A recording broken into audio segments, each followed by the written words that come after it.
ساقیے میں پرست، وہ دارو پلا ساقیے میں پرست جو ایک ہی جام میں کر دے مست۔ بہانہ نہ کر بادخاروں سے تو، حوالے کرب ساغرے مشکبو، پھرے مست بنکارتے ہر طرف، چلے رند بنکارتے ہر طرف، تیرے فیض سے ہوں میں جادو کلام، خصوصاز مشہور ہو میرا نام۔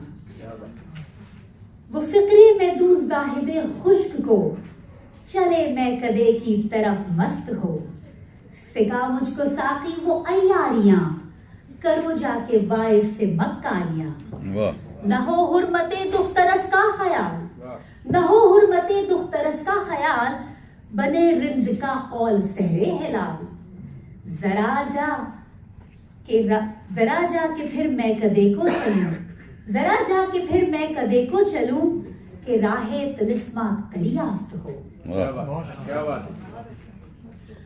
ساقیان خانہ اسمار، جرہ نوشان جامع افکار، بعد ارغوانی شنجرف تحریر سے ساغر قرطاس کو اس طرح ممنوع کرتے ہیں کہ جب عمرو عیار نے اسد طلسم کشا کے قید ہونے کی خبر پائی تو فوراً ہی ایک گوشے میں جا کر ٹھہر کر آئینہ سامنے رکھ کر منہ پیچ روشن کیا اور ایک نہایت ہی عورت خوبصورت شکیلہ کی ایسی صورت بنائی، ساڑی درزوزی کی باندھی، دوپٹہ شبنم کا اوڑھا، آنکھوں میں سرما دیا، لبوں کو مسی آلود کیا، مانگ میں سندور بھرا، دست و پا کو مہندی سے رنگین کیا، مرصع کار زیور کانوں میں، اور باقی موقع اور مناسبت سے طلائی اور نقرئی پہنا، برنجی تھال میں چومکی آٹے کی جلا کر رکھی اور کچھ مٹھائی اور زیور لے کر چھم چھم کرتا طلسم ہوشربا کی طرف روانہ ہوا۔ دیکھتا کیا ہے کہ عجب شہر عظیم الشان آباد ہے، سڑکیں وہاں کی پختہ و ہموار بنی، رعایا وہاں کی جوان و حسین، رعایا وہاں کی خوبصورت، دکانیں اشیاء عمدہ سے ممنوع، اور دکان والی ہر ایک خوبصورت خوبرو، ہر سمت محجبینوں کی طرحداری، ناز و غمزے کی گرم بازاری، زلف کا سودا ارزاں، نظارہ خود اپنے اوپر نازاں۔ ایک طرف صرافہ کھلا تھا تو دوسری جانب بزازہ۔ یہ عیار یوں ہی سیر کرتا ہوا جب چوک میں پہنچا تو دیکھتا کیا ہے کہ ایک طرف حلوائی، نانبائی، سکرنی، کبڑنی، سب کوئی اپنا اپنا مال لیے بیٹھے ہیں۔ حلوائیوں کی مٹھائی پر شیریں کا سامان جہان کی رال ٹپکتی، نانبائیوں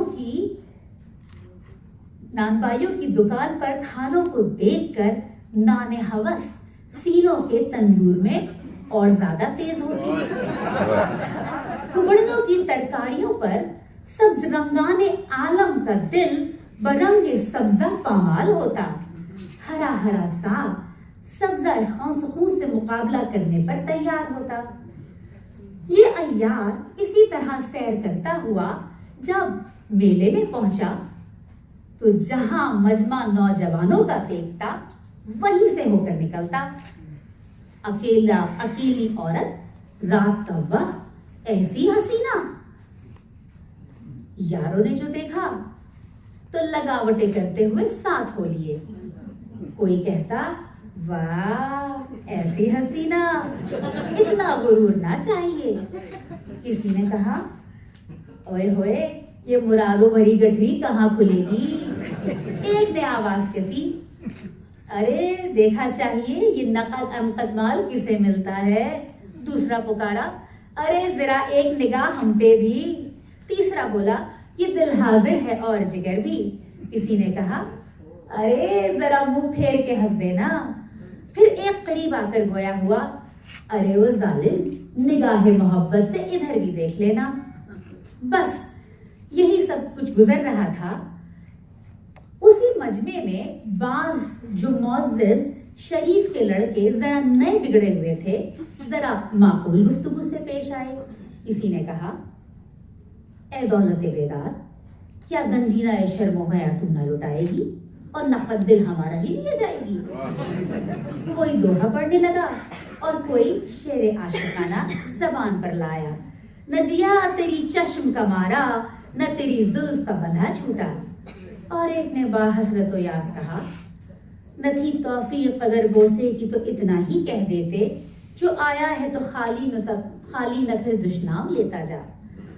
ابھی اسی طرح کی گفتگو چل رہی تھی کہ اس نازنین نے یہ سارے کلمات سنے اور ان کلمات عاشقہ سنتے ہوئے ناز و غمزے کے لشکر کو ان جوانوں پر حملہ کرنے کا حکم دیا.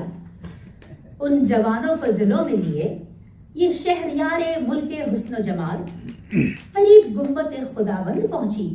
یہ وہی گنبد ہے جہاں پہ سکندر جادو رہتا ہے. وہ مجمع عشاق کا وہاں یہ سوچ کر تھم گیا کہ جب یہ بتیرانہ پرستش اس خدا کی کر کے واپس آئے گی جب اس کو رام کریں گے. جب یہ عیار دروازے کے پاس آیا تو پجاریوں نے کہا، پھر جا کہ یہ وقت خداوند کے آرام کرنے کا ہے اور عرش اعلیٰ پر جانے کا ہے. اس نے کہا، میں شب کو یہاں نہیں ٹھہر سکتی، اس وقت ہی گھر جاؤں گی. تم دروازہ کھول دو، خداوند میری آواز سن کر عرش پر سے فرش پر چلے آئیں گے. آئے ہائے، کیا مجھے بلا کر آپ کیا فلک اعظم پر چلے جائیں گے؟ پجاریوں نے کہا، تو کیا تم کو خداوند نے بلایا ہے؟ جی ہاں بالکل، میں لیٹی ہوئی تھی کہ آواز آئی، ہمارے پاس آ، تجھ بغیر بے چین ہیں. یہ سن کر میں حاضر ہوئی ہوں. تم نہ جانے دو گے تو میں شکایت تمہاری خداوند سے کروں گی. پجاری یہ سن کر ڈر گئے. اتنے میں ان میں سے ایک پجاری اٹھ کر گنبد کے اندر گیا. خداوند وہاں پہ سکندر جادو ایک مقام عمدہ پر جواہر نگار پلنگ پر لیٹا تھا اور جاگتا تھا. اس پجاری نے آہستہ سے عرض کیا، یا خداوند آپ جاگتے ہیں؟ خداوند نے اس کو پاس بلایا. اس نے جملہ حسن حال زنبا حسن و جمال کے آنے کا عرض کیا. خداوند نے اپنی کرامت ظاہر کرنے کو فرمایا، ہاں وہ بندی خدا کی بالکل سچ بولتی ہے، ہم ہی نے اس کو یاد کیا، جلدی اس کو اندر بھیج. پجاری نے عیار کو اندر بھیج دیا. اس عیار نے گرد پلنگ کے آ کر پھرنا شروع کیا اور دوپٹہ رخ پر سے ہٹا کر روئے منور اپنا خداوند کو دکھایا. ایسی صورت بنا تھا یہ کہ اس خدا نے ہر چند کے ہزاروں پری پیکروں کو دیکھا تھا، لیکن ایسا حسن دل فریب اس کی نظر سے نہ گزرا تھا. ایک اختر آسمان دل ربائی، گوہر دریائے آشنائی، گلے گلزار، ناز کی بلبل، شاخسار دلبری، یوسف جمال، زلیخا خصال، ماہ کی صورت، چکور کی سیرت، لیلا کی سچ، مجنو کی دھج، شمع کا رنگ، پروانے کا ڈھنگ، بزم کی آرائش، پہلو کی زیبائش، نیم کی کھونے والی کو ملاحظہ فرمایا. گرچہ خداوند نے ہزاروں پری پیکریں دیکھی تھی لیکن ایسا حسن دل فریب نہ دیکھا تھا. شکل دیکھتے ہی بےتاب و بے قرار ہو گیا اور پلنگ سے اٹھ کر ہاتھ اس کا پکڑ لیا، کھینچ کر پاس بٹھایا. اس نے ایسی نشیلی نگاہ سے چہرہ خداوند کا دیکھا اور اس ادا سے شرما کر سر جھکایا کہ خدا کی خدائی کو خاک میں ملایا. میخانہ چشم سے وہ ساغر بے خودی چلایا کہ اس پیر فرتوت کو نوجوانی کا مزہ دل میں سمایا. پاس بٹھاتے ہی خرمستی کرنے لگا. اس صنم نے اپنے خم ابرو کے محراب کا ساجد بنا لیا. اس کے لپٹنے سے اس نے سسکی بھر کر کہا، یا خداوند مجھ کو اور بات یاد کر کے ڈر معلوم ہوتا ہے، میرا ابھی سن ہی کیا ہے.